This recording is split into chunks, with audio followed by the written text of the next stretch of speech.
sent to you. Yeah, so welcome everyone. So this is Spring 2023 International Student Group Counseling. I'm going to share my screen with you now. And also we have, I'm going to put the presentation and all the links that I will be using tonight in the chat. So you're welcome to download it.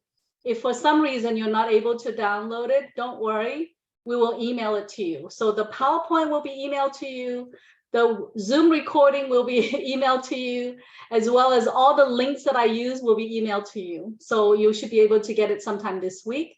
So just enjoy it. And it's going to take us about 2 hours to go over the PowerPoint presentation. And you're welcome to type in your questions. We'll have time to answer them at the end. And at the end of my presentation, you also have a chance to ask questions if you prefer to ask at the end of the Zoom rather than typing in the chat. That's fine as well.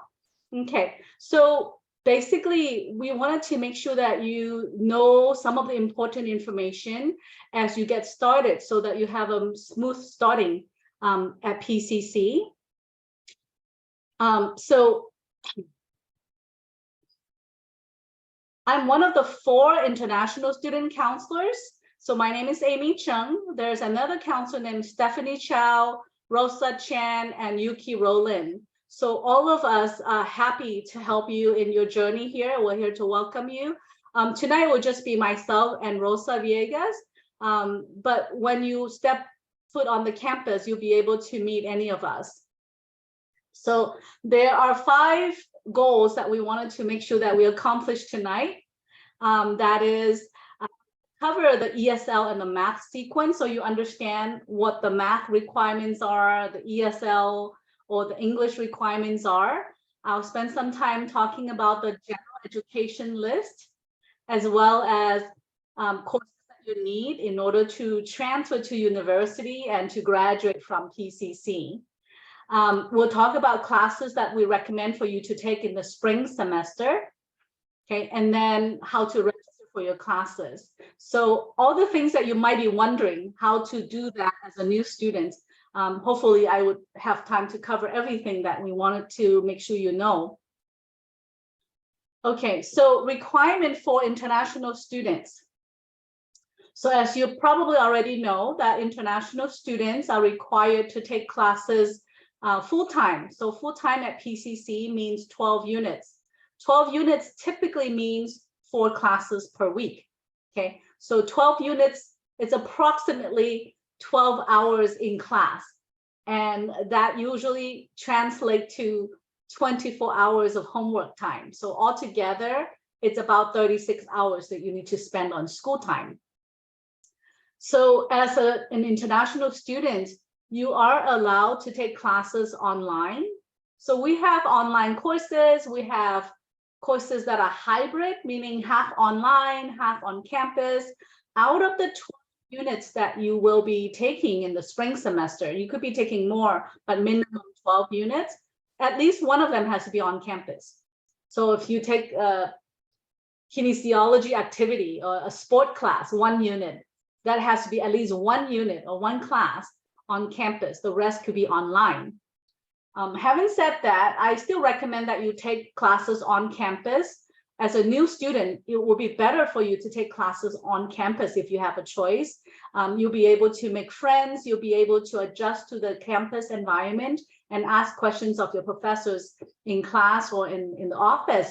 And you can also meet with counselors like myself in the office or on Zoom or by phone. We can call you. So when you make the appointment with us, you get to have choices to meet with us on campus in our office or on Zoom or by phone. Same thing with classes. You can take class, you can choose classes that are online, on campus, or half and half. So you have some choices. Besides taking 12 units in your spring semester, you also need to register for ESL or English class in your first term. So some of you may start off with ESL, English as a second language. Some of you might start right at the English 1A, freshman composition level, where you don't need to start off with ESL. So it depends on your English comfort level. I'll go over that a little bit more. And then besides that, we recommend that you take a counseling course or College One course in your first year, preferably the first semester. These are introduction to college type of courses that would be most appropriate for new students, so you know what the expectations are. And even though we tell you it is required that you take 12 units, but there are some exceptions. And if you need to get that exception, you can use exception, but the exception that you're allowed to use are quite limited. So for example, let's say you have difficulty in the class and it's just way too difficult. You thought that you could pass, but once you start taking the classes, you find that the professors expect you to do presentation, research paper, read chapters that are 50 pages, and then have class discussions. And then you find that, you know, I think I'm in the wrong class. This is too difficult for me. Is it okay if I drop below 12 units? The answer is yes. You may drop below 12 units one time using academic difficulty as a reason, but one time only. So not one time every term, one time total. So you don't want to use it unless you really have to, because you might need it in the future. And the right way to do that would be to meet with a counselor first, and then we can sign the paper for you to drop below 12 units. And someone like Rosa, Miss Rosa, has to report that to immigration. And then they will tell you, okay, it is now okay for you to drop. Then you drop it. Okay, so don't just stop going to the class, because if you stop going to the class, that's how you get out of status. As an F1 student, you don't want to get out of status. You want to be keeping your status. So you can still do it. You just need to make sure you get permission first. Okay, so hopefully you don't, but if you need to, you talk to us first, and then we can talk about different options you have. One of the options could be to allow you to drop below 12 units.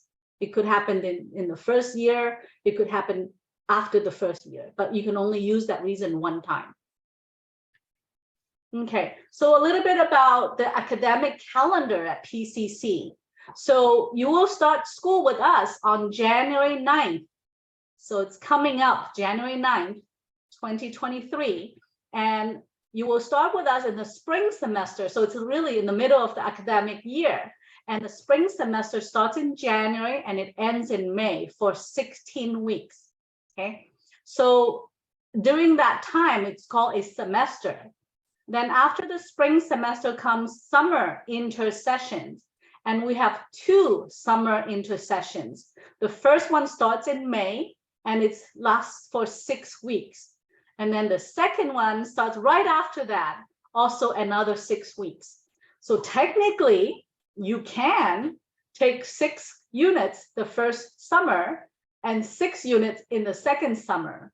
But in reality, it's going to be very challenging to take 6 units or 2 courses in the summertime, because it's very, very fast paced. So most students can only handle 1 class in summer 1 or 1 class in summer 2, or some students would choose not to take classes in the summer because that is optional.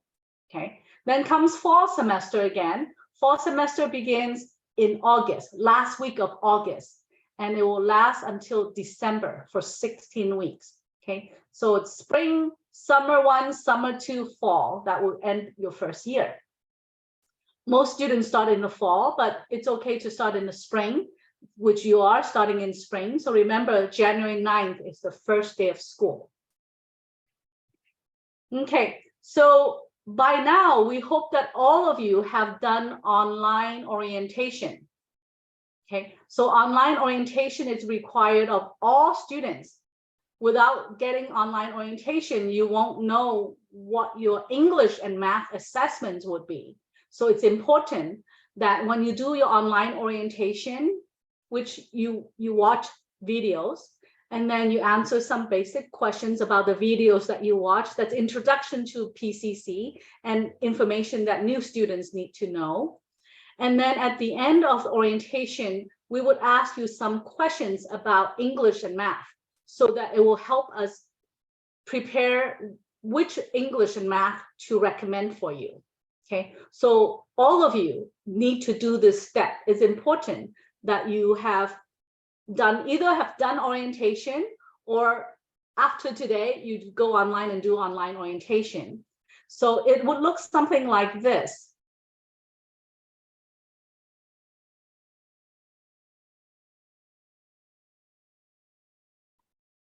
So if you recognize this, you've done this, great, good job. If you have not done this part, you need to do it soon.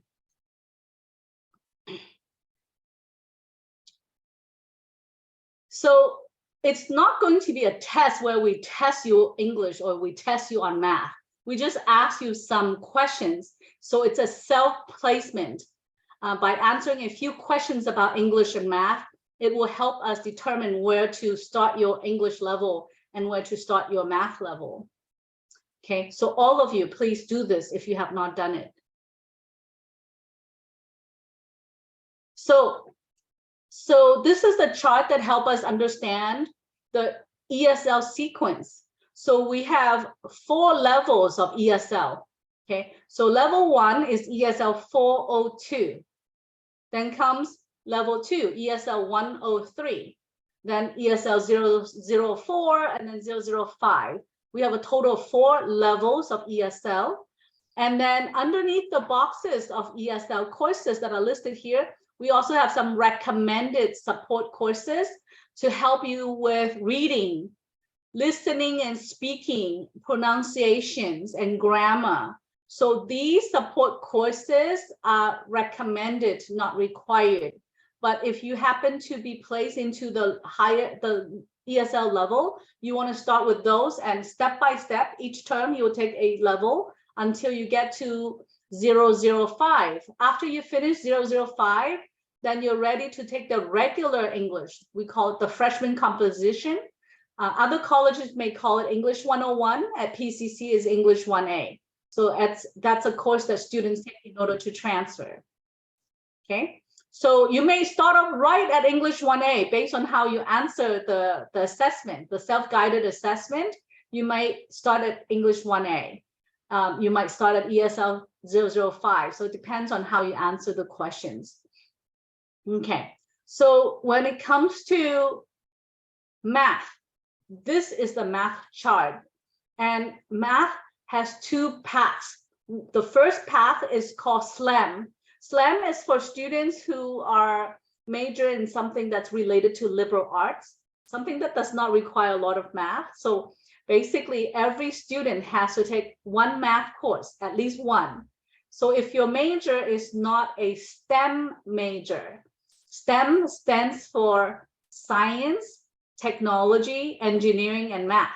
So if your major is not heavily math related, then you may not need to take a lot. You may just start out with statistics 50, and that's all you need. You can even take math 15 or business 14A. All of these are college level math. They're the same level, just different focus. Okay, so then you only have to take 1 math course that's listed at the top. But if you happen to be a STEM major, you would need to start off with maybe math 3, college algebra, maybe math 8, pre-calculus, or you can start off as high as calculus 5A. You cannot start at 5B. The highest you can start is 5A. Okay, so then let's say your engineering major, you would take 3, 8, 5A, 5E, 5C, 10, 55, and continue on depending on the university that you want to transfer to. Some of you have to take many math courses. Some of you start with math 5A because you have background in taking math already in your country. You don't have to start with math 3. So that saves you 2 semesters. You would start at math 3, then 8, then 5B, 5A, 5B, 5C. So the math that you need to take is dictated by 2 factors: your major and the university that you plan to transfer to will decide which math you should take. Okay. Okay. A little bit about the course numbering system at PCC.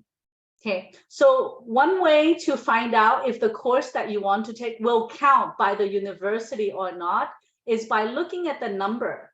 So if the number is 1 through 99, that course will transfer. It will count towards the 60 units. Okay, so for example, let's say you start at ESL 004. We mentioned that earlier, E004. It is transferable. It will count by UCs and Cal State University. It will count towards the 60 units that you need later on to transfer. So because 004 is between 1 through 99. So that's how you can tell if that course is transferable. Okay. Another example here, courses that are 100 or above, those are actually the lower level courses. And so ESL 103, ESL 103 is level 2 here. That does not count towards transfer because the number here is above 100, right? Above 99. So that's how you know if that course is going to count or not. And there's something else called prerequisites and co-requisites. So pre means before. So in this case, before you take chemistry 1B, you have to take chemistry 1A first, okay? Another thing is co-requisites. Co-requisite means you have to take 2 courses the same semester. Okay, so one is related to the other. So you have to register for both the same term. So in this case, architecture 10A, you will see on the schedule of classes, it lists co-requisites. You must register also architecture 12A, the same term you register for 10A. So you want to look out for these conditions before you register for a course because it may block you from registering if you don't have the prerequisites. Okay, so prerequisite is like a condition you have to meet before you take a course. Okay, so let's talk a little bit about what you can do to accomplish, what you can accomplish here at PCC. I know many of you are here because you want to transfer to university, and many of you want to transfer to UCs, and that's perfectly fine. You just need to take the right courses and have the GPA that's needed. Some of you may want to transfer to Cal State universities because we also have many very good Cal State universities, and it's a lot less expensive compared to UCs. So a lot of students who used to want to go to UCs are now thinking about Cal State because it's a lot more cost effective. It's a lot less expensive to attend Cal State with good quality education, but less costly. So that's not a bad choice at all. Okay. And then besides UCs and Cal State, you can also transfer to private universities. You can transfer to another state. You can even go back to your country to continue university. Some of you may not want to go to university in the US. You want to go to university in Canada, Australia, that's okay. It's just a little bit harder, but not impossible. So, but most students who come to PCC because they want to transfer to UCs or Cal State University, that's the majority, okay? And then along the way, while you're taking your courses that are needed to transfer, many students also pick up what's called the associate degree. Associate degree is basically half of a bachelor's degree. So the courses that you will be taking, most of them are also courses that will satisfy the associate degree. So by way of transferring courses, you most likely will also meet the associate degree requirements, and therefore you can get an AA degree in business from PCC and then a bachelor's degree in business from the university. You can get an AS degree from PCC, and then you can still transfer. So it's still possible for you to have both. Now, some students do not want to transfer, and that's perfectly fine. So that's usually referred to as the AS degree, which has more of the technical career focus. So it's short-term, more hands-on. The focus for AS degree is usually for students who finish within 2 to 2.5 years and then get to work in that field. Okay, and it is possible for international students to work off campus after you graduate.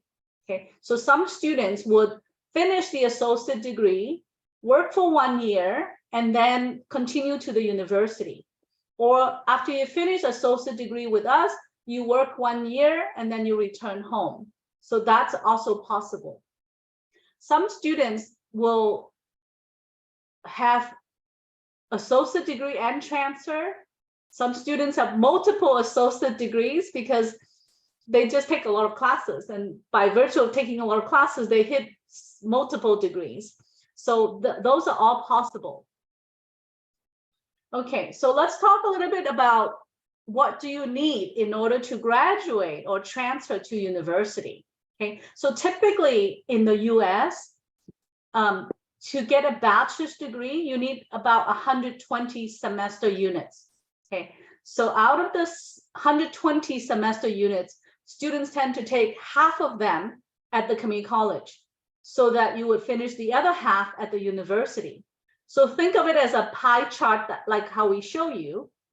Okay, so 60 units will consist of general education courses. Everybody has to take general education courses. In addition to general education courses, which is about 40 units, the rest comes from your major prep. So for example, if you major in business, you take about 20 units in your major and then about 40 units in your general education to make up the total of 60 units. So that way, when you transfer to the university, you take the rest of what we call upper division courses, 3rd and 4th year at the university. So that's the general rule of thumb, but there are all kinds of exceptions. For example, let's say you are a STEM major. So students who major in engineering, computer science, biology, chemistry, there's a lot of science courses and math courses. So there's no need for you to complete 40 units of general education. You would, in that case, focus more on your major prep and then maybe less general education courses to make up the 60 units. You might end up taking more than 60. 60 is just a minimum in order to apply to the public universities. Okay, so I focus on the word public. So that is because some private universities allow you to apply even with just 30 units. You don't have to get 60 units to go to private universities. And that is because they want you to take more units there so they can charge you more money. It's not that you will take less than 120. You still need 120, right? But if you take less here, you'll take more there. If you take more here, you take less there. It's still 120 units or more. Minimum is 120. Okay, so USC is a very popular one among international students, University of Southern California. So it is possible for you to get 30 units at PCC and be admitted to USC. You just have to take most likely 3 years there. Okay, so let's talk a little bit more about the IGETC, which is the general education list that students take to transfer to UCs or Cal State University, or some private universities also allow you to follow the IGETC. So I wanted to show you how I get to the IGETC list. Okay, so I go to pasadena.edu.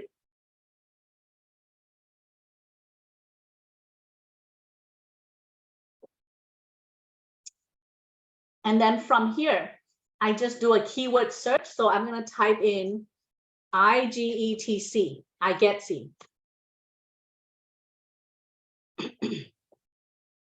So this is how you can search for information that you want to look for. This is the quickest way to find out. Okay, so there's a long name here called Intersegmental General Education Transfer Curriculum. So instead of calling that long name, we just call it IGETC. You'll hear us talk about IGETC all the time. That's this list. So most of you today will be choosing your courses from this list because this is the most comprehensive list. It allows you to transfer to UCs. It allows you to transfer to Cal State universities, as well as graduating from PCC. So it's the most comprehensive list. Okay, so remember I mentioned earlier, you need to have your 60 units, right? Minimum 60. Out of the 60 units, about 40 units comes from this list. Okay, so let's go over this together. So in area 1, you're going to need English 1A. Okay. English 1A is a freshman composition. Some of you test right at English 1A level, which is what you would start in the spring semester. Some of you may have to start at ESL 004, then 005, and then English 1A. So the goal is to get to English 1A. Okay. Then you need something from critical thinking. So you have choices there. You could see, you could take English 1B or philosophy, any one of those. You have to choose one course. And then area 1C, speech, oral communication. It says CSU only. So what does that mean? You only need to take speech course if you are planning to transfer to Cal State University. You don't need to take a speech course if you don't want to Cal State. You just want to UC, then don't take speech. Okay, and then in area 2, math. So for math, I explained this earlier. Some of you only have to take one math course, right? Some of you may have to take 3 or 4 or 5 math courses depending on your major and where you start. Okay, and then in area 3, arts and humanities. Okay, so it says 3 courses. You would have to take at least 1 course from 3A, 1 course from 3B, and then the 3rd course from 3A or 3B. Total 3 courses. Okay. So let's go a little bit more in detail about the courses listed here. So you see Chinese, okay, you see dance, you see cinema, okay. So if you see dance, it's not how to dance. If you see Chinese here, it's not how to speak Chinese. If you see photography, like here, photography, where's the photography class? Right here. It's not how to take pictures. Although we have classes that teach you how to draw, how to speak Chinese, and how to take pictures, but those are not on this required list. These are history of photography. So you learn about the origin of black and white photography, origin of film, so Hollywood history. So you watch some old movies and then you write reports about them. Okay, so we just want you to be aware that these courses look interesting, but you want to read the descriptions on the schedule of classes before you choose to register, because these are not hands-on type of courses. These are history type of courses or theory, okay? But I do still have some courses that I recommend for new students that are not too difficult and they do not have prerequisites. So take notes. Cinema 7A, 7B. We've recommended this to other international students in the past, and they tend to do okay in these courses. So we'll continue to recommend these. So Cinema 7A, 7B is film history. 7A is ancient film history. 7B is more modern film history. You don't have to take 7A to get to 7B in this case. Some courses you have to get through A and then B. But some courses, like in this case, A is just different period of time. You can take 7A or 7B. You don't have to take 7A to get to 7B. Okay, so that's what I would recommend that you look into, Cinema 7A, 7B. Another course that's not too difficult on this list is music appreciation, Music 21. Okay. And then dance 21, 21A, 21B, also dance history, the origin of dance in different parts of the world. Okay. Another class you could take Chinese 10. Chinese 10 is not how to speak Chinese. So even if you're from China or from Hong Kong or Taiwan, you can still take Chinese 10. It's history of China. Okay. So like American students can take US history, right? So Chinese students can also take Chinese history. It's taught in English. So at least you already know the history. Now you just learn it in English. So it's a little bit easier in that sense that you already know the history. Okay. Another class here, Humanities 4. Okay. So those are the ones that I tend to recommend for students to take in the first semester that I know it's not too difficult, that you should be able to handle. Okay. Besides this, area 4, social and behavioral sciences. And then the instruction here says 3 courses from at least 2 academic disciplines.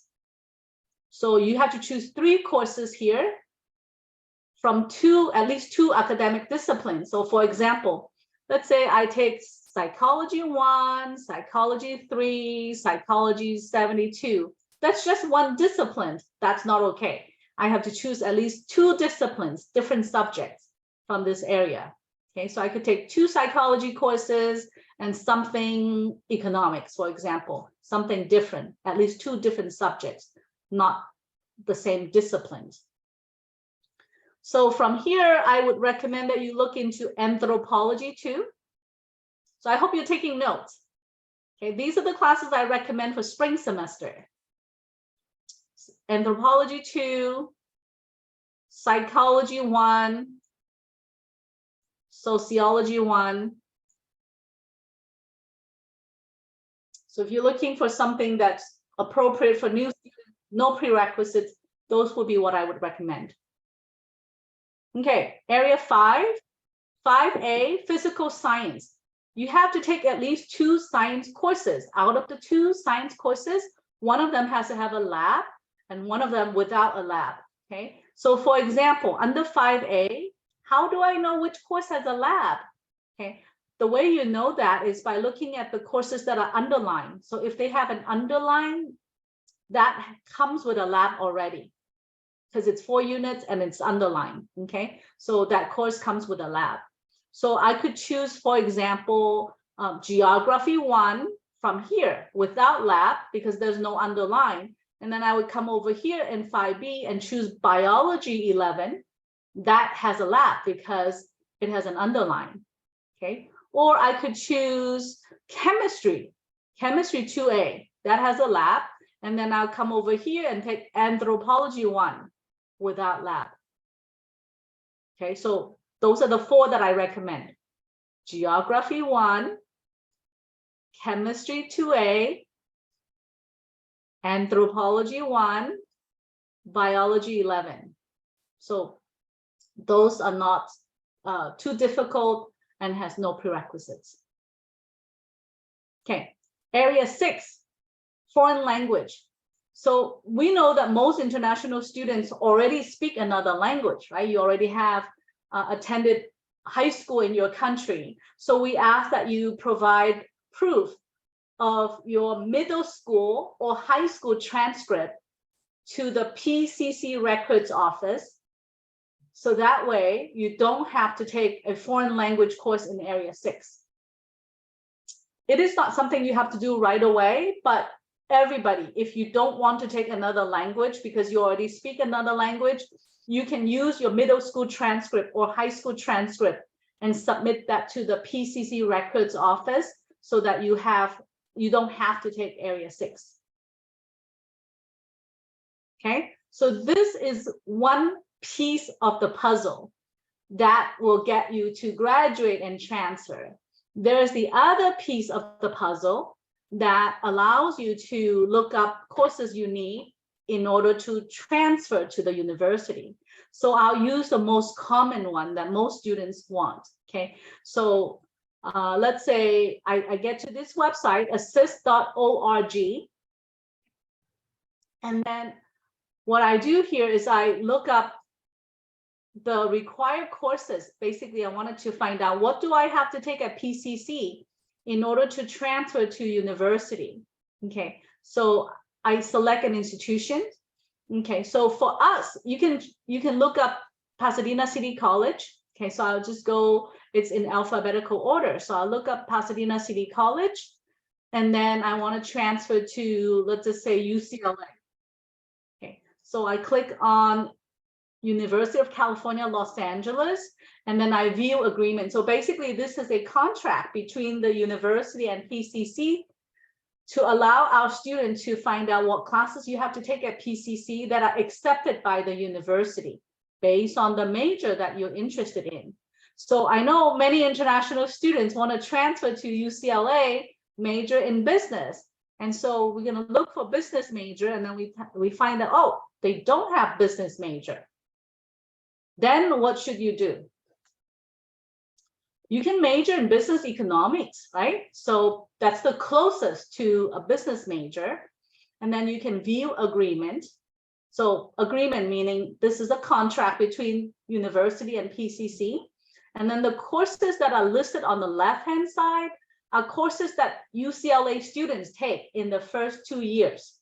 Or you can take the same courses at PCC so that when you get to UCLA, in this case, you would not need to take the same courses. You would take the upper division courses. You would have taken care of the lower division courses at PCC in the first 2 years that are equivalent, okay? So Econ 1A, Principle of Microeconomics at UCLA equals to Econ 1B at PCC, okay? And then Econ 2 is our Econ 1A at PCC. So you would focus on the courses that are listed on the right-hand side.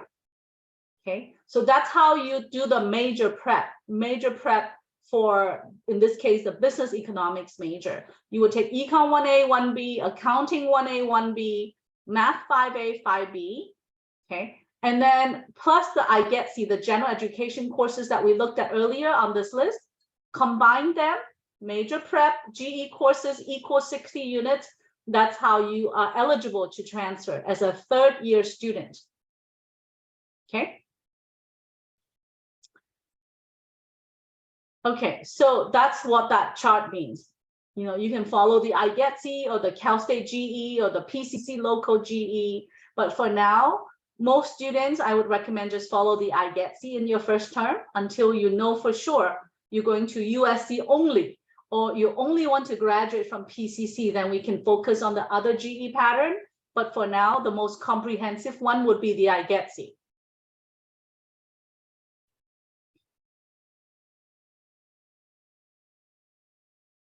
Okay, so I've been talking a lot, so I'm gonna let you watch a short video on how to understand the schedule of classes, and I'll explain a little bit more after you watch this short video.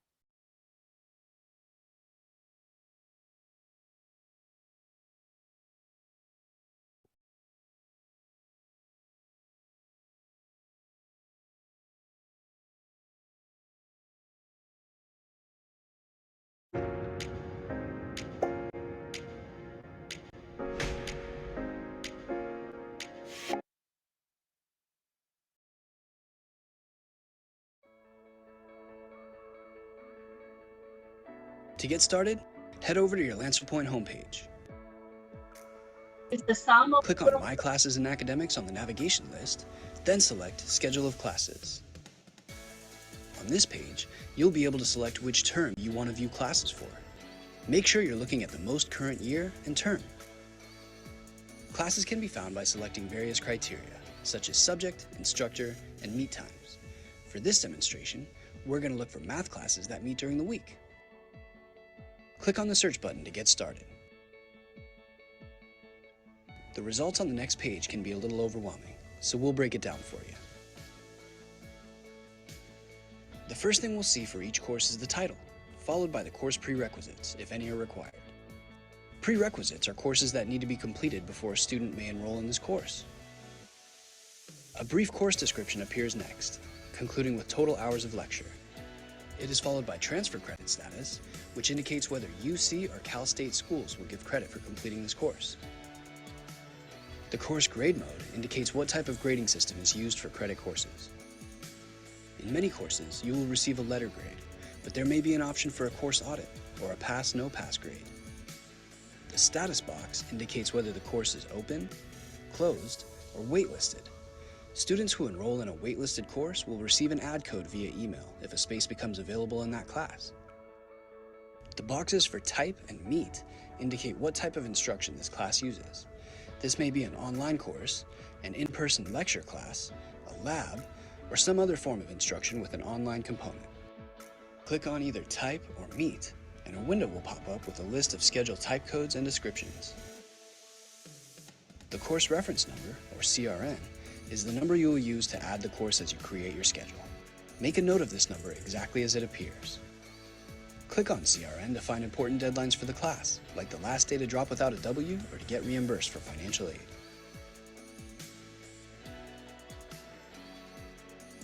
The unit box indicates how many hours of instruction the course meets for weekly.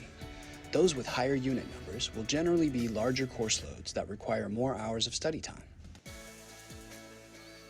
The meeting time indicates when instruction is held. Confirm that the days and times match your availability before adding each course. If you miss too many class meetings, your instructor may drop you from the class for non-attendance. Some courses do not have a meeting time listed. Instead, you'll see an estimated weekly workload to help you plan your time accordingly. This is an asynchronous course, which we'll talk more about in a few moments. The location box tells you where the class will meet. You might see a building and room number for classes that meet in person on PCC's main campus or one of PCC's satellite campuses, but most classes at this time are being held online. If the location says online Zoom, this is a course that we refer to as synchronous, which means the instructor will conduct this class at the time listed and students will meet virtually together on Zoom. If the location simply says online, then there is no designated meeting time. We refer to this as asynchronous. If you enroll in an asynchronous course, you'll get more information about accessing lecture recordings and other materials when you get started. Generally, you can still interact with instructors and classmates on Canvas, but this course will not have mandatory meeting times that conflict with other classes. The next three boxes are labeled CAP, ACT, and REM. The first indicates the course capacity, or how many students can enroll in the course. The second shows you how many positions are already filled, and the last one shows you how many seats are remaining. The instructor section shows you who will be teaching this course. The date box indicates what date the course starts and ends, and the weeks box indicates the course duration. Many courses run 16 weeks during the main semester, but there are 8-week courses referred to as first session and second session, and there are other variations as well, so be sure to check this box to confirm the course duration. One last thing, don't forget to check the footnotes for additional information. The footnotes might list restrictions, like courses that are specific to certain programs. Some math or statistics courses may list a support component in the footnotes as well.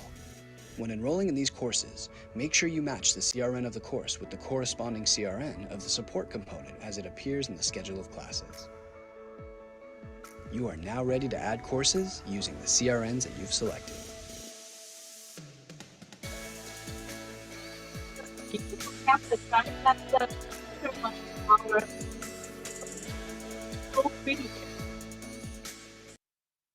Okay, so did you understand everything he said? Should I repeat some of the important piece? Okay, so let's just go to PCC website. I'll walk you through it one more time so it really sink in. Okay, so the way I get to the schedule of classes is by going to the PCC homepage. I click on Academics and Support, Schedule of Classes. Okay, so the spring semester schedule is already available, so that's good.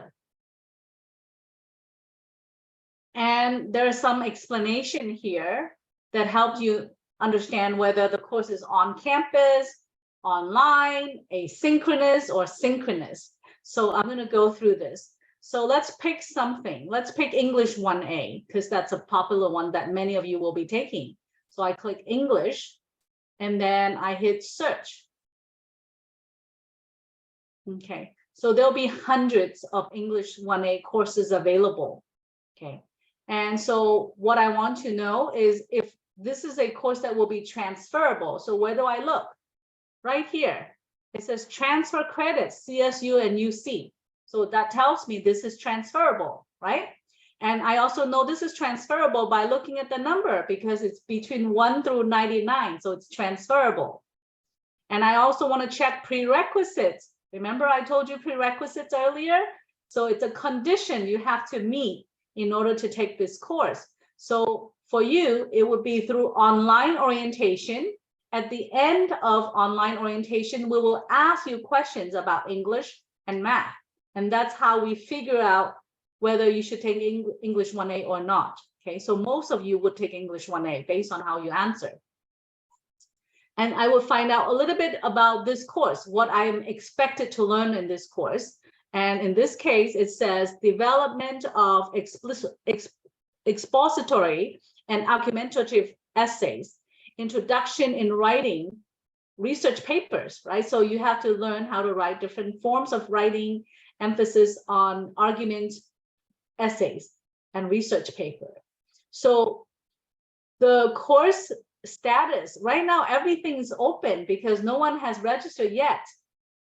As the days go by, you're going to see it says closed or it says waitlisted as students take up the spaces in the class. So the CRN is what you want to take notes, because that's the ID number for that course. That's the number you're going to use later on to register for your classes. Okay, so note that counselors do not register for the students. The students need to register for the courses themselves. Okay, so you have to register yourself. So you would take notes of the CRN number of the course that you want to take. So you have a lot of choices. Like example, in this case, there are hundreds of choices available for English 1A. Different professors, different time throughout the day, different modality of teaching. So it could be on campus. So how do I know if this is an on-campus course? I look under location, you see, and it says the building letter, the letter of the, so V building in this case, V207. So I'm going to go to the V building, room 207, second floor for my classroom for this class. And if I want to take this class is Tuesday and Thursday in the morning, I would go to the classroom. Alternatively, I can choose this one as an example. HY means hybrid. Hybrid means half and half. So I would go to class Friday only, 9 to 11:05 in the C building, room 370. And then the rest of the time, 2.3 hours, it's my own time that I would spend online, asynchronous. So that means it's my own time. That's not a specific time that I have to go to classroom. I just spend those time on my own time to do the homework that's necessary to pass the class, okay? So it's a hybrid class, and that's how I know. It says HY, and it has half on campus, half online. But let's say I want to take classes at Rosemead, PCC Rosemead 104, okay? So pay attention. This class, international students cannot take. You cannot take classes that are not on the main campus, with some exceptions, but PCC Rosemead, you cannot take classes there. It won't let you register for a class that's outside of the main campus, okay? Because this location has not been approved by immigration, so you cannot take classes there. It won't let you register anyway. So online classes are okay. On-campus classes are okay. Online Zoom are okay, but just cannot be at Rosemead, cannot be at a different high school, because some of the classes are offered at a different high school. We borrow a classroom at a high school, okay? So there, by looking under location, you would know whether the class is on campus or online. So like, for example, let's use this one as an example. This one is online asynchronous. Do you have to go to class? No. If you choose this professor, you don't have to go to class. Do you have to show up on Zoom at a specific time? No, you don't need to. The professor will just assign homework via Canvas. Canvas is a way that professor communicate with the students. Okay, I'll show you where you can find it. So you would just submit your work online. You work at your own time. Okay, some students like it this way because they don't want to go to class. They don't want to show their face on Zoom. They just want to do the work and submit it online. And that's okay. But you have to get permission first. Okay? If you're going to take anything that's online, 100% online, or 100% on Zoom, like this one, let's see, do we have a Zoom class? Anything that's 100% on Zoom or online, you have to get permission from the International Student Center first. Otherwise, you will get blocked from registering. So you can't register. And then you wonder, why can't I register? And that's because you have to get permission first. Okay, so I'll show you where you can get permission first. You have to let the International Student Center know that you want to take English 1A and you want to take with this section number so that they will pre-approve you to take the online course. okay? Otherwise, you cannot register. Another thing, if you're going to take courses on campus, like this one is on campus, right? You also have to get permission first. You have to get permission by submitting your vaccination proof that you have vaccinated in order to take classes on campus. So if you take on-campus classes, you have to get permission by submitting your proof of vaccination. If you're going to take 100% online or 100% on Zoom, you have to also get permission by submitting a form to the International Student Center to get permission to take online courses. Okay, so either way, you have to get permission first. So make sure you do that before your registration date. Otherwise, you'll get stuck on that day and you cannot register and take advantage of the early registration date that you all have.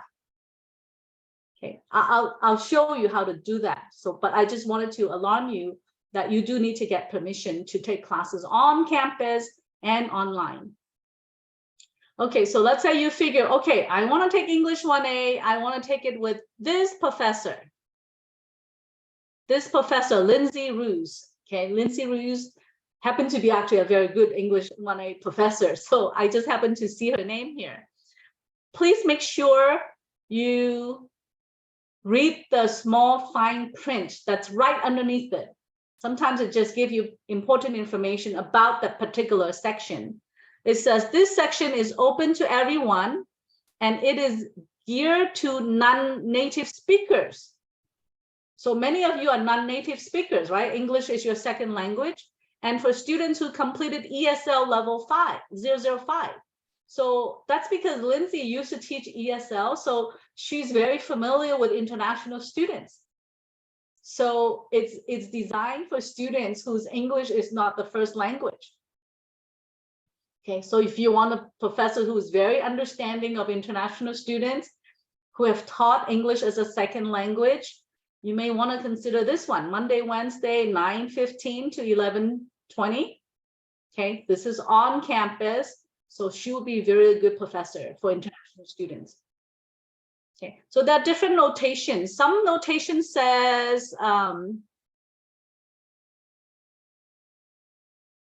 this one, zero textbook.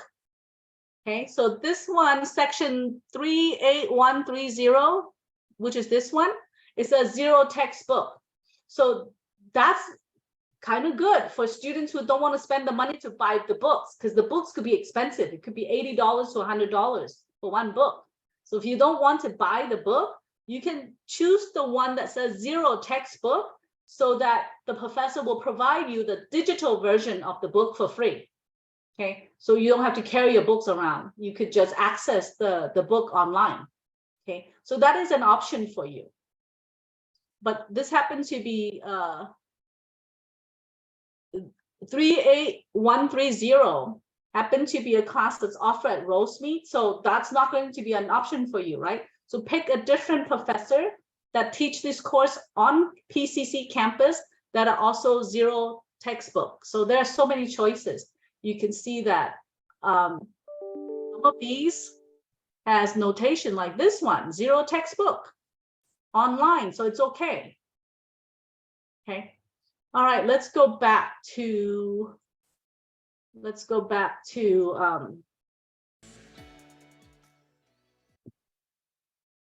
PowerPoint.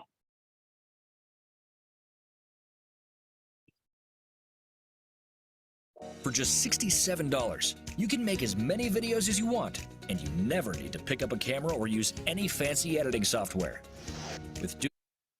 Okay, so the class schedules, I explained this a little bit earlier.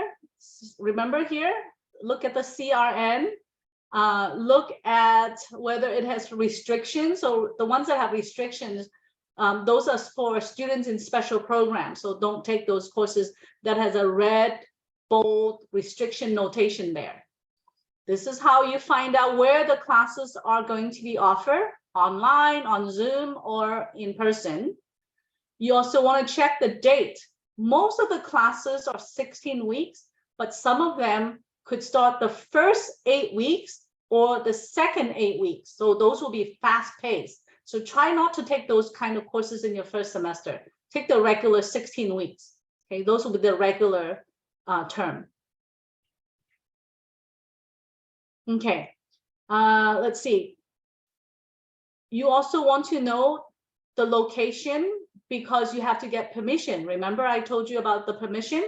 If it's an online course, you have to get permission by providing proof of vaccination. If it says online Zoom or online, you have to provide, you have to fill out a form to get that permission from the International Student Center to take an online course. You can also click on the CRN, the section number of that course. And once you click on it, another window will pop up and it gives you more details on the date, like important dates in this case.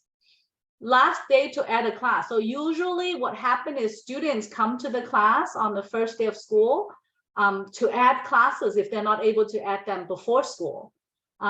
So professors are still adding students. Some students add the class and they don't show up. So the professors can drop them and add other students that show up on the first day. So professors can still add and drop students during the first 2 weeks. Okay. So if you want to drop a class and it's, let's say you have 15 units and you want to drop a class, you don't need to get permission from us because even if you drop one class, you still have 12 units, right? So that's okay in that case. If you want to get your money back, your refund, you want to drop the class before the refund deadline. So usually the first 2 weeks, you can drop and you can get 100% of your money back. If you drop after the deadline, you won't be able to get refund. Okay, so if you're thinking about dropping a class and you still have 12 units after you drop, make sure you click on the CRN and check the deadline to drop with refund. Okay, so earlier I also mentioned counseling classes and College One classes.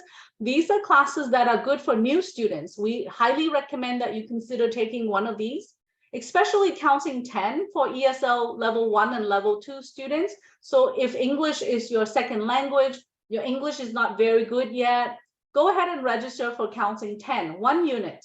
Okay, it's Introduction to College. And it talks a little bit about transfer process. We help you to make education plan. We talk about the different resources that are available. Similarly, College One is a class that we recommend for students in the first year, preferably first semester.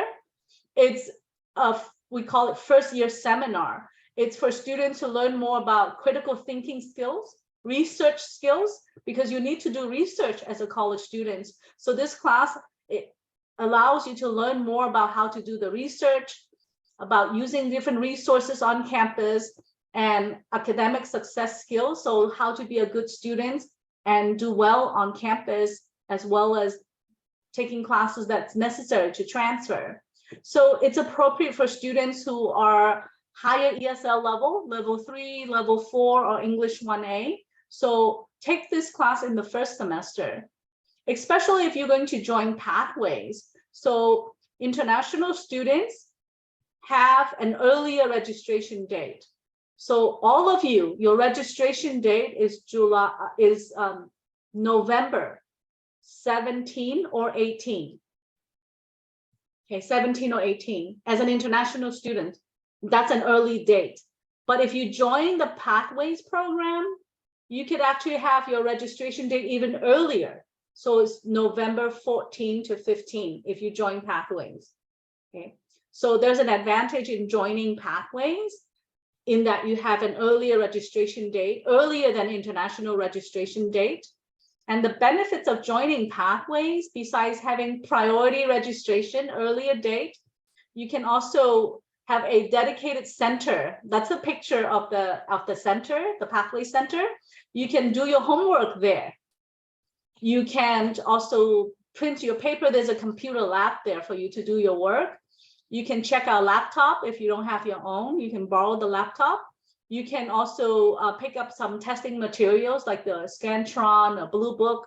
So You can also print your paper, your class paper, research paper from there.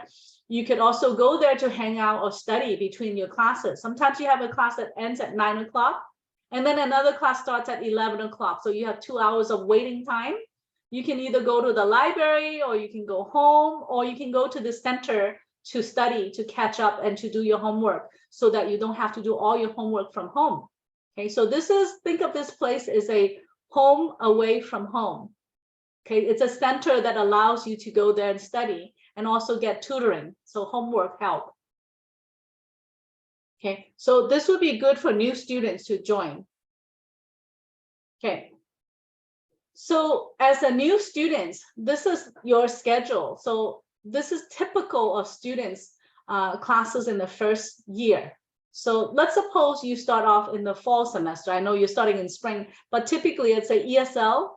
Students start off with ESL, something from math, and College 1, the Introduction to College course, and then something from your general education list, the IGETC list, or something from your major, if you know what your major is. So that's something that you can find on assist.org, the website that I showed you earlier. So that's typical of what students take in the first semester. Then the second semester, the next ESL class, the next level math, then something from general education list, something from your major. So you kind of diversify the type of subject you take in the first year. Okay, and then summer, you can take 1 class or 2 classes depending on you. Most students can only handle 1 class in summer 1 and 1 class in summer 2. So between 12 to 14 units in the first term would be good load. Although you can take more than that if you can handle it. Okay, we allow you to take 18.5 units. But we don't recommend that in the first semester because we don't want you to overwhelm yourself and not get the best grades that you can. Okay, some of you are very good students in your country. You know how to study, but still there's a lot of transitions, right? Things that you need to learn to adjust to the campus, college campus environment. So it's safer to take between 12 to 14 units, so 4 classes usually in the first term. Okay, so first week survival tips. Remember the first day of school? January 9th, right? January 9th. So during the first week of school, there'll be a lot of changes, a lot of confusions. So we wanted to make sure that if you're going to drive and you're going to park on campus, make sure you come early. Okay? Make sure you also buy your parking permit so that you don't get tickets. You can also buy your books ahead of time. So as long as you register, you know your CRN number, you can physically walk over to the B building, the bookstore, to buy your books ahead of time. Or you can go to the bookstore website and you can also buy your book ahead of time online. You can also buy your books on Amazon or other websites that are listed here so that you don't have to wait in long lines during the first week to buy the books, because the line could be 2 or 3 hours. You'll be wasting your time if you wait until the first week of school to buy the books. So you can buy them ahead of time. If you already know what the sections are, what classes you already registered, once you know the CRN number, you can buy your books. You can also go to check.com to rent your book. Or better yet, what I showed you earlier, look up professors that teach with 0 textbook. Then you don't have to buy a book. You just use the digital book that the professor shared the link with you. Okay. And then something else about wait list. So hopefully, since you have priority registration as international students, you should be able to get all the classes that you need since you register before other students. But if you have to get on the wait list, you can get on the wait list by entering the CRN, and it will say the class is full, you can be on the wait list. So once you get on the wait list, make sure that you check your PCC email every day. Because if someone drops from the class, then you get an email that tells you, okay, someone dropped from the class, you have 48 hours from the time you get the email to register for that class that you've been waiting for. Okay, so you have to get on the wait list, and then you would be able to register if someone drops from the class. And let's say the class that you really, really want, you get on the wait list and you still didn't get any email, you can still show up on the first day. You can still show up on the first day of class, even though you're not in the class. You can still show up, because sometimes students don't show up, or they show up late to class, and then the professors drop them. And then the students who walk in can still get the class. Okay, they will give you what is called the ad code. They will give you a special code so you can go online and register. Even if you are not registered yet, they can still add you later. The first 2 weeks, you can still be added if they have space available.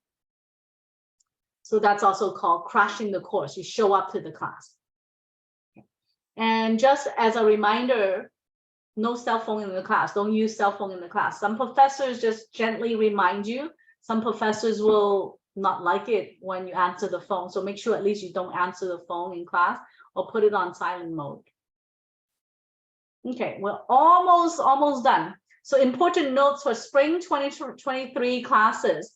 So if you're going to take online classes, you have to get permission first from the International Student Center.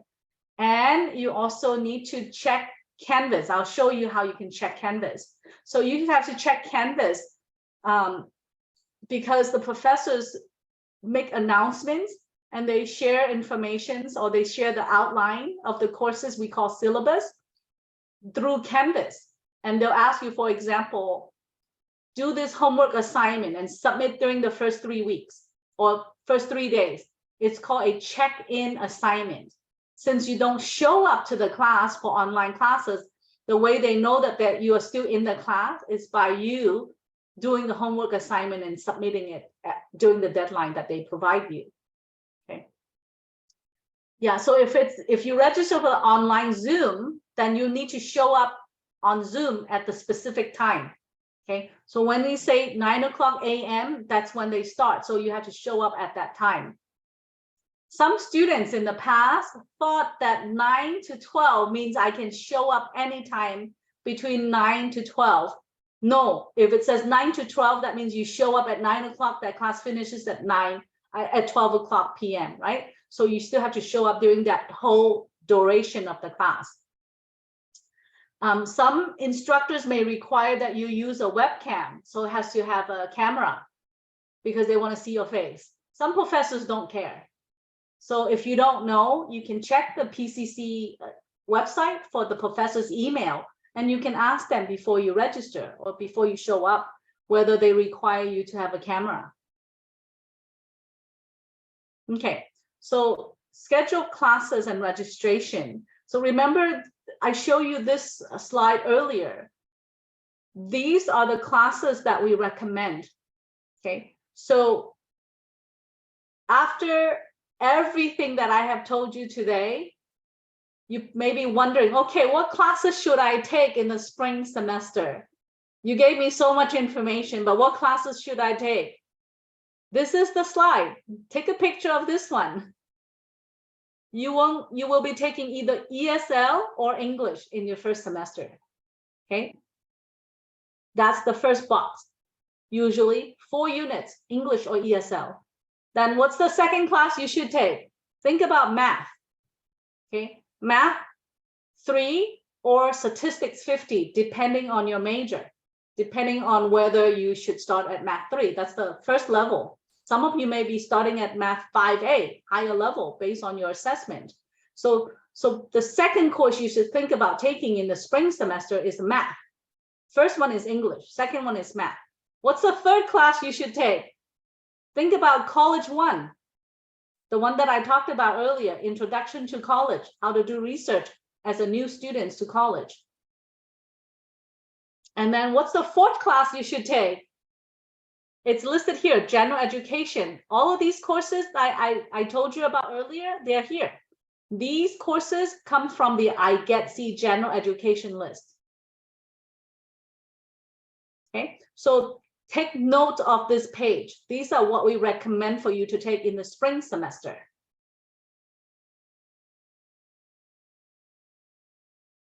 Okay, so this would be like a sample course schedule for your first semester.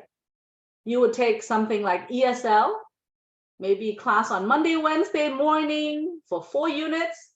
And then you take College 1, Tuesday, Thursday in the afternoon. You take Statistics 50, and this is half online, half on campus. And then you take another class, a general class, and it's Tuesday, Thursday in the morning. So it's a combination. Your schedule could be a combination of morning classes, afternoon classes, online classes, hybrid classes. These are your choices, okay? Okay, so now that you have an idea of what classes to take, the next short video talks about how to register for your classes. So short YouTube video again.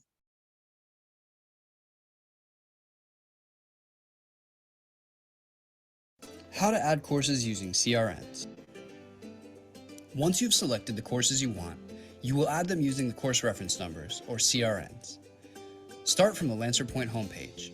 Click on My Classes in Academics, then click on Add/Drop Classes. Select the registration term on the next page, then click on Submit. You may be prompted to complete the pre-registration survey for this term if you have not done so already. Click on the link to complete the survey.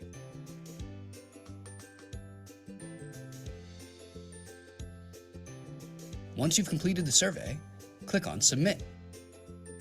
On the next page, enter your selected CRNs into the boxes at the bottom of the screen. Be sure to add them exactly as they appear in the schedule of classes. Once you've added all CRNs, click on Submit Changes. If there are no holds or other validation issues, this will add the course to your schedule. Return to the My Classes in Academics page and select View/Print My Class Schedule to confirm you successfully added the courses you want.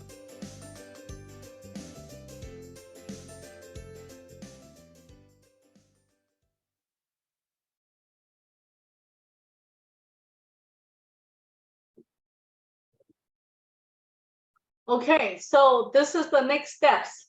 Many things you still have to do. Okay, so take a picture of this screenshot. This is the most important screen. These are all the things, the next steps you have to do before you start on January 9th. So make sure you complete the new international student checklist. So what does a new international checklist look like?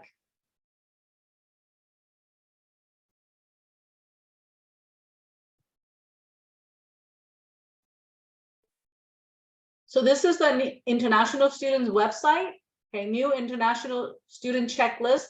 So all of you should have your I-20 by now. Is that right, Rosa? They all have the I-20? They should, unless they're transfer students and we're still waiting from their record from their current school. Otherwise, you all have your I-20. Correct. And you have paid your CVIS fee by now, right? And you have activate your Lancer Point account and email. So every time we email you from now on, it's going to be the PCC email. So check your PCC email. And you also need to complete the online orientation and learn how to register for classes. We just show you how to register for classes. And then there's a new International Student Welcome Day, and that is January 4th.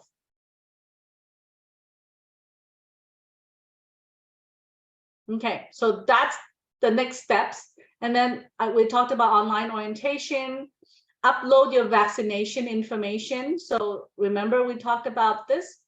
If you're going to take classes on campus, you have to upload your vaccination proof. And so I provided you the link. And Rosa, could you help me drop the Word document in the chat again so that the students can save the link that I gave you? Okay, so that way you don't have to search for it. All the links that I talked about, I gave it to you in the Word document in the chat now. So all the links that I clicked on today, including the videos on how to do things, they're all in this Word document. So please save it You can always go back to all those links that I talked about, and that way you can watch it again. So this is how you submit your proof of vaccination. Okay, so you click here, submit proof of vaccination. And then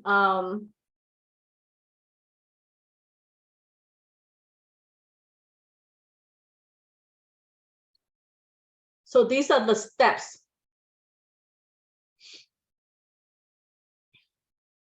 If for some reason you're having difficulty, you don't know how to do this, you can also do it in person. It's in the G building, room 2. Okay, if you have trouble submitting your vaccination documents online, you can go to the G building, room 2. Okay, and then remember I told you about submitting clearances for any online Zoom or online courses.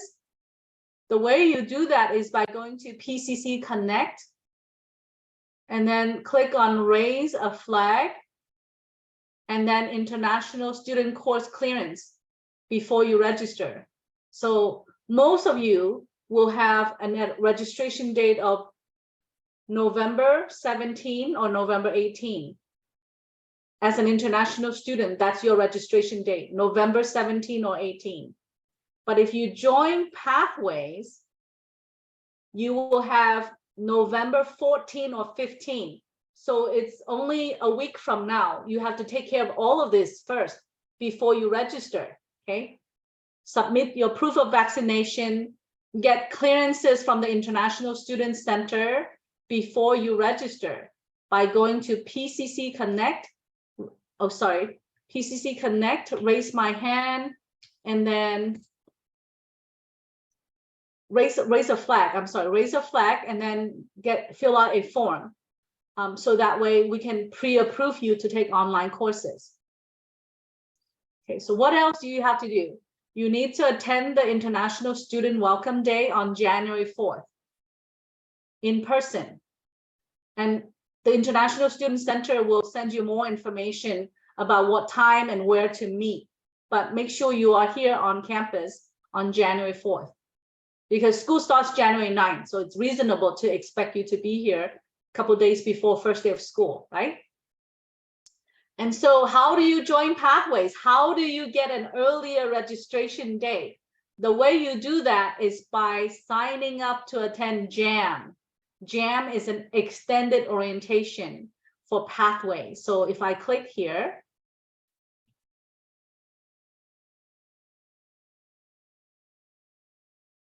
it takes me to this page to register for JAM. So if you register for JAM as an international student, you have an earlier registration date. So signed up for JAM. Okay. JAM, what is JAM? JAM is an extended orientation to college and a requirement for students who want to receive the first possible priority registration from the Pathways FYE program.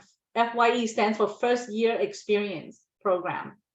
During JAM, you'll learn about PCC. You start thinking about your career and your major to set some goal as a college student, and you'll make some friends, domestic friends, international student friends, and learn about the different resources available on campus. So it's just good for you to get a head start to know about the expectations of campus. Okay. The one that you have for the international students is going to be asynchronous JAM. Asynchronous JAM means you don't have to be on campus. You don't have to be on Zoom. They'll give you some assignments, and then you read through it, and you can work at it at your own time, okay? So if you signed up for JAM, that's how you have your earlier registration date.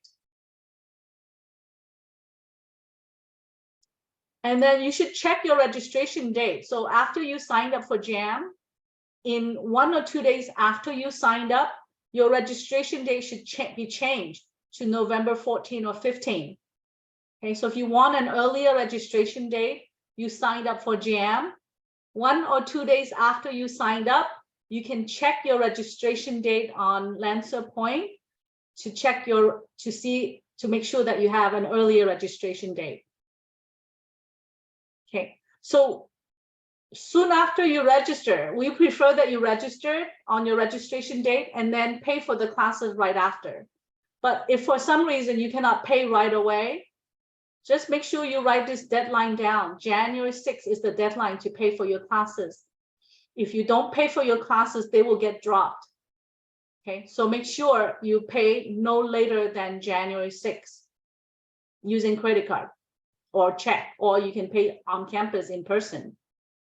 You can buy your books ahead of time at the bookstore, or you can buy them online, or you can buy them on Amazon.com. Buy your books ahead of time. You can also buy your parking permit by going to Campus Police B building, room 210, or you can buy your parking permit online. When you buy your parking permit, it's not actually a sticker or a piece of paper that they give you. It's just digital. Okay, so the campus would know that you already paid. When they scan your license plate, they know that you already paid, so they won't give you a ticket. So don't expect us to send you any sticker or paper to show that you have paid for parking. Because when you pay, there should be a confirmation that you already paid. And so if the campus police check your license plate, they would know that you already paid. You can also get your PCC ID card, the actual ID card, on your welcome day on January 4th when you come in. You can go to the V building, room 100, to get your PCC student ID card.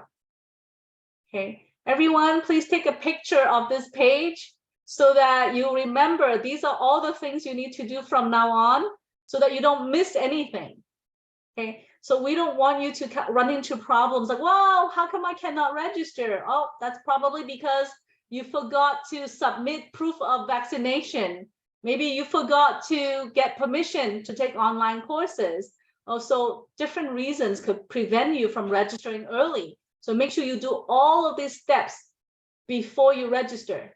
Some of this is going to be after registration, but you know, the getting permission piece needs to be happening before you register. Okay. So last step, how to make appointment with the counselor.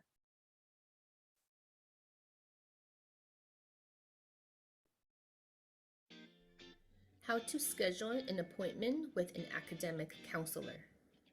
Do you need to work on your educational plan? Need help planning for your transfer?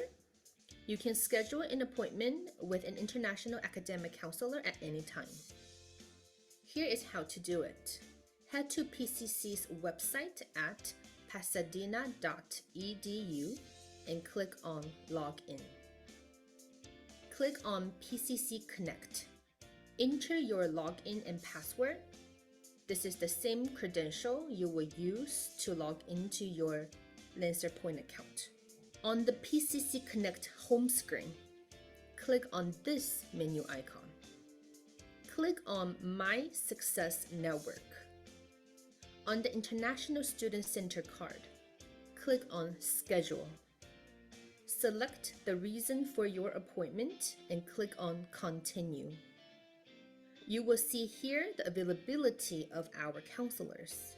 Select the date you wish to schedule and click Continue. On this drop-down menu, select whether you want your appointment to be held in person, online through Zoom, or via a phone call. You can add more details about the reason for your visit here if you want to. When you are done, click Confirm. Your appointment is scheduled.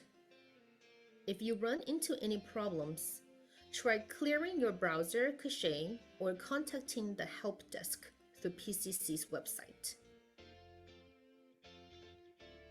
Next, you will receive an email in your PCC email account confirming the appointment and providing you with additional information about the appointment. For in-person appointments, please visit the International Student Center located at the D Building, room 204 on the PCC main campus. For phone appointments, the academic counselor will call the phone number you have on your student account, so make sure it is up to date. For online appointments, the confirmation email will contain a Zoom link. Click on this link at the time of your appointment. The academic counselors, your advisor, and the international student staff are here to help you.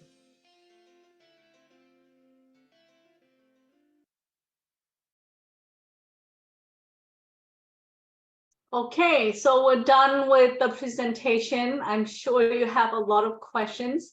Let me see if I can put this PowerPoint in the chat for you.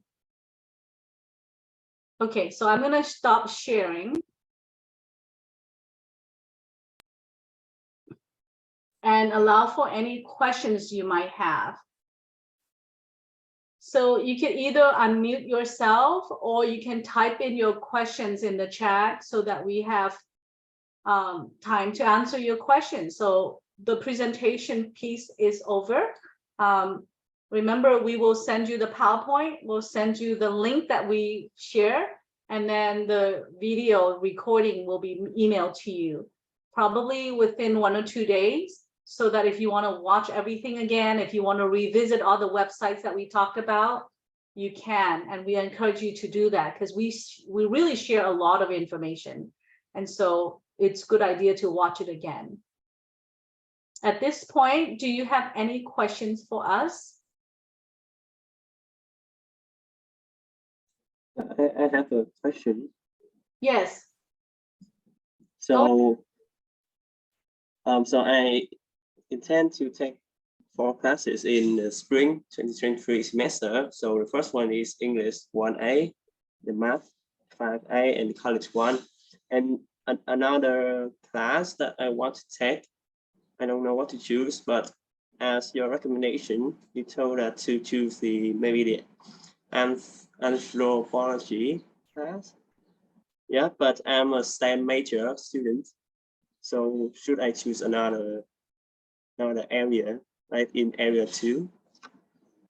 You can. Yeah, if you know what your major is, for example, let's say your major is computer science as an example. You can take one course in your major, like computer science 2, which is the introduction to computer science. Right? If you're engineering, you may want to look up the engineering requirement and take the first introductory course to that major. Yeah, okay. You'll find the answer on assist.org for the major prep course.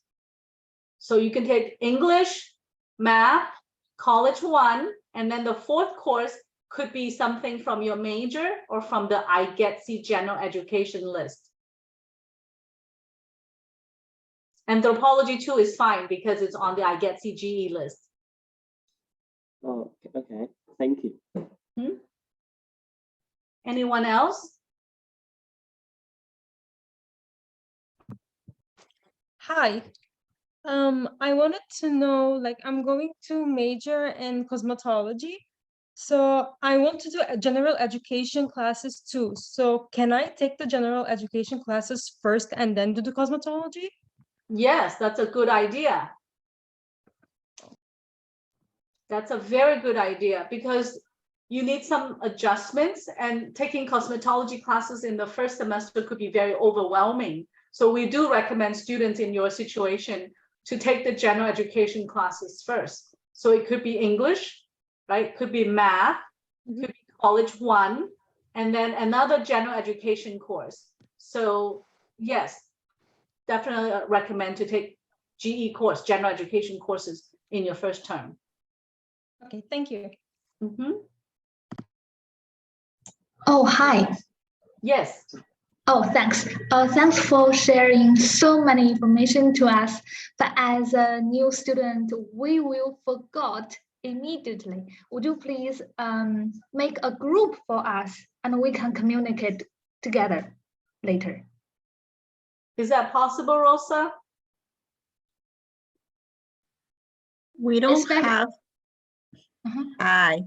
we don't have that right now, but when you attend the new student in-person orientation, you're gonna be networking with other new students and some of our peer leaders. And we do have a peer mentor program that as a new student, you have access to sign up for it, and then you can be paired with a continuing student that's gonna be kind of sort of your coach to answer questions regarding how to adapt to the college life. Yes, I understand. But before we arrive in school, we have many steps. We need to have the visa interview. We are international students. So maybe if possible, can we have a group to talk with each other? I have an idea. I can bring it up to the office team, but also another option will be if you guys right now want to share information with each other, or I put the email address of our office on the chat. You can also email us if you have additional questions after this meeting. Okay. Yeah, great, how about we thanks. just put our Instagram or Gmails out in the chat box so we could add each other up? Yeah, That's or we up can to you create a guys. group on Facebook and then upload and then like put it in the message in here. So everybody can access to that group on Facebook or something. But maybe our teacher should ask their supervisor, is it right? So after they ask the leader, maybe will give us some information. Yeah, we hear you. We hear you. I think that's a good idea. We just haven't done this in the past. Yes. So it probably would be something that you can organically do it now in the chat, since we have, this is the group of students that's starting together. Yeah, but formally, if it has to come from us, we have to have a more formal way of doing it. So it would have to go back to the director of the International Student Center, and we will tell her that one of the students recommended this idea, or some students recommended, and we think it's a good idea. We should do this in the future. Yeah, but for now, Thanks. yeah, you can certainly connect with each other since we are sharing the same Zoom room right now, and you have access to the chat, right? So you can share that information with each other. That's a good idea. Sorry, I also have a question about the early registration. So I actually typed in the chat box, but never mind, I'll just say it out. I actually signed up for JAM a couple weeks ago, but I just checked my registration date on Lancer Point, and it said that my registration date is 16th of November, which isn't like the early one or the normal one. It's in the middle.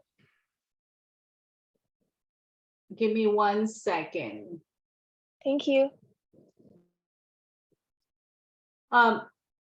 You can email the Pathways office to see why wouldn't your date be changed to 14 or 15. That should be the date if you signed up for JAM. So I'm not sure exactly what happened there. The international student, the Pathways office is the one that changed the student's date after they signed up for JAM. Okay, so I'm going to ask Rosa if you could enter the person, or the Pathways office email address, so that Kaka can email the person to clarify it on the date. It should be 14 or 15. Okay, thank you very much. Okay, anyone else? Would you please send us a link for the form we need to submit to get permission for online courses? Okay. The link There is no form. You're gonna log into PCC Connect, and then you're gonna see a raise my hand icon on the right-hand side, and you're gonna select online course clearance request. Oh, okay. And the other thing is, I'm a transfer student from North Texas University. I have completed level 6 writing and reading. Speaking English courses. So,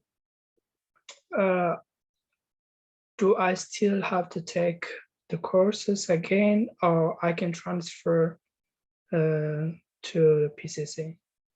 Yeah, so depending on the level at your school, what it is equivalent to PCC.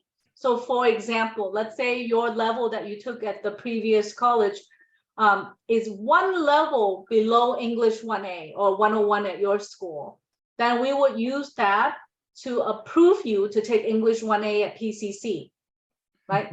We need to help you figure out what level there equals to the level at PCC. That's one way of doing it. Another way to do that, let's say you really want to take English 1A, which is the freshman composition. You can go to the online orientation. At the end of online orientation, it will ask you for English and math questions. So based on your answer, you can get to English 1A using that method. Okay, if you're still not very clear, make an appointment, and then we can look up the courses with you and see whether it is equivalent to our English 1A or whether it's equivalent to the level below English 1A, and then therefore we could approve you to take English 1A. Okay. If you have transcripts from the US, it's actually best for you to make a 45 minutes appointment with us so that we can look at courses that you have taken and advise you to take courses that are needed without having you repeat courses that you already have. Okay, because I also have some other courses I have taken before. Yeah. My major courses, so maybe Make I'll a transfer 45-minute them. appointment in this case. All right, thank you very much. Okay, if there's no questions here, I'm going to entertain the ones that are in the chat.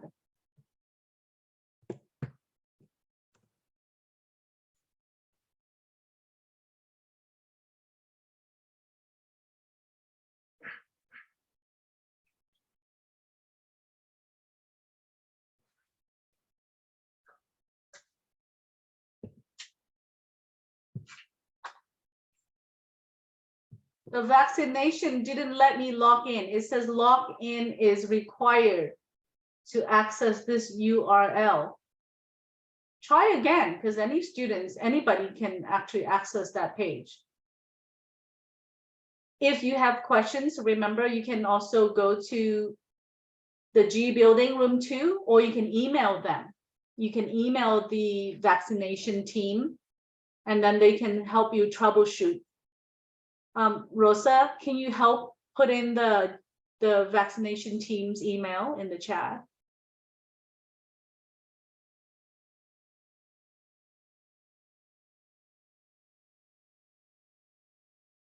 Okay, I'm checking the chat right now to see if there's any other questions.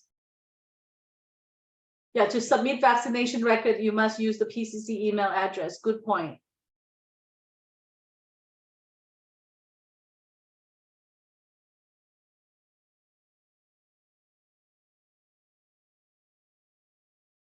Yeah, so students ask about the additional processing time about visa. So that the students who are Abid, you may want to email your international advisor. That probably is Michael, right, Rosa? About your visa questions. Yeah, email Michael Jones. Michael Jones, the person who admitted you to PCC, about visa questions like that. So he can help you look into this.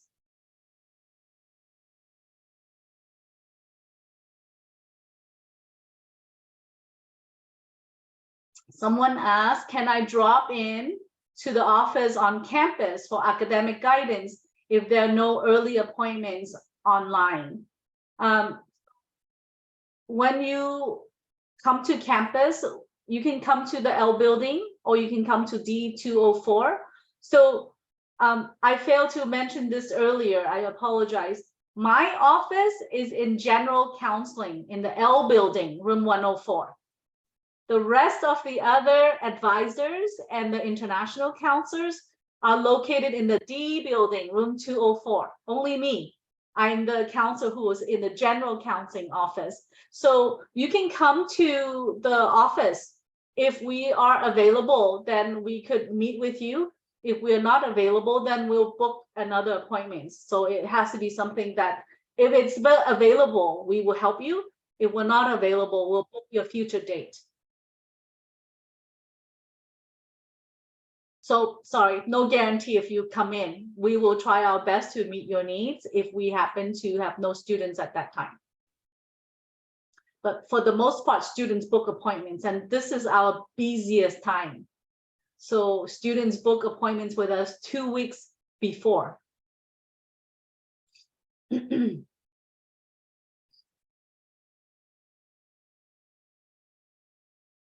Okay.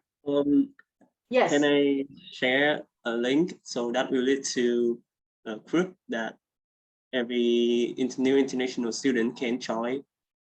Yeah, you can put that link in the chat, and it's up to the students to join. Yes.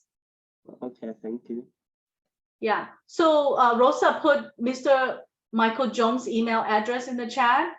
So the students who ask about the visa question, go ahead and email Mr. Jones. So everyone, make sure you download the PowerPoint and download the Word document that has all the links. Okay, you might want to also copy and paste everything in chat, because those links may be helpful to you. So you can always refer back to it. So if I were you, I would save everything in the chat.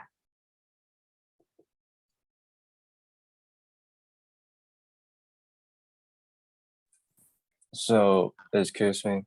Yes, go ahead. So, when can we register for a class if we are not in the pathway program?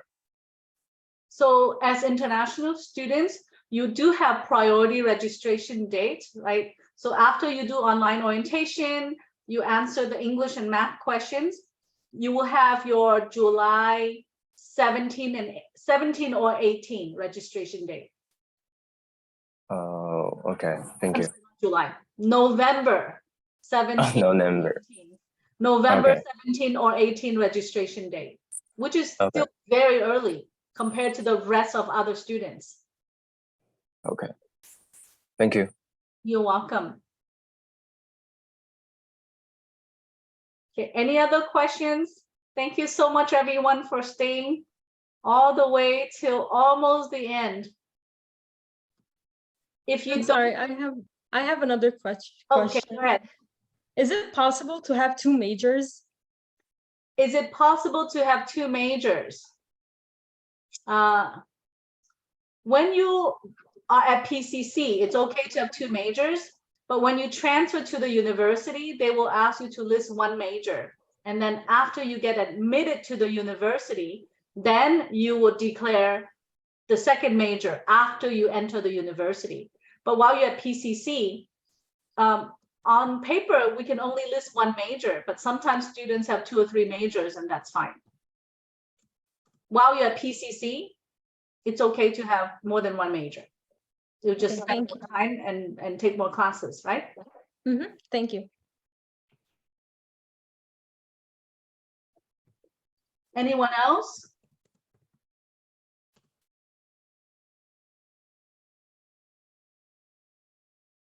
How can we get the Lancer Point password? You create your password. You create your own password. We don't give you the password. You create it yourself. Yes, sorry, but yes, sure. When we enter the Lancer, it really has some problem at the first. You need to try several times and then you can enter if you have possible about it.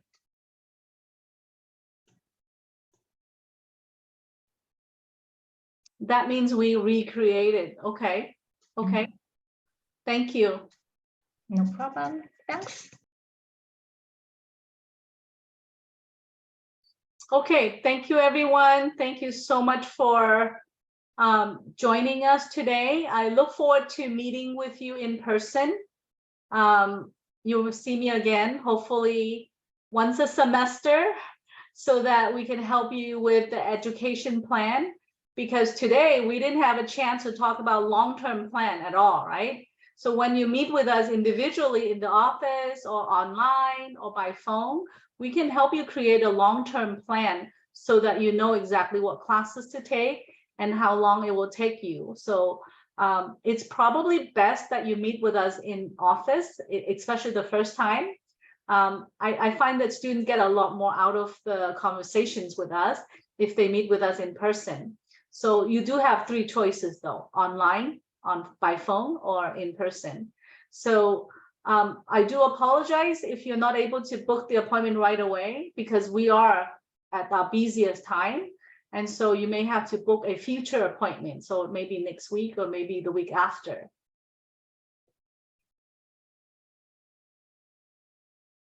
Okay, thank you, everyone. We're gonna stop. Did you stop recording already, Rosa? Okay, we can stop recording now. And if you don't have any